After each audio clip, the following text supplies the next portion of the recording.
Foundation plantings are a must for most landscapes, where they act as anchors and supporting characters.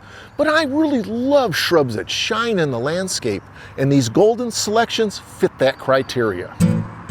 Sunshine Ligustrum is a dense, upright growing evergreen shrub with all-year golden foliage.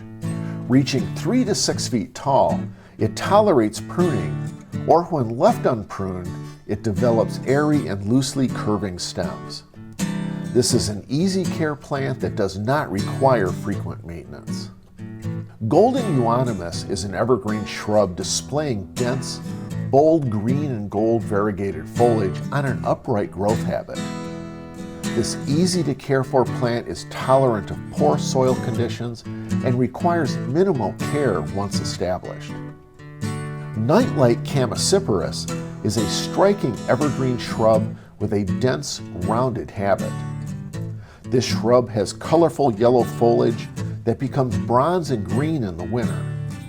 This shrub tolerates sunny conditions without experiencing leaf scorch during the summer months or winter cold burn during the colder months. And Kaleidoscope Abelia changes color with the season. This is a variegated evergreen shrub with foliage that emerges bright yellow and lime green and transitions to golden yellow and finally warm oranges and reds in the fall. This is a dwarf selection perfect for small gardens or spaces. Try planting some of these golden shrubs to add some spice to your foundation plantings. I'm horticulturist Gary Bachman, and I'll see you next time on Southern Gardening.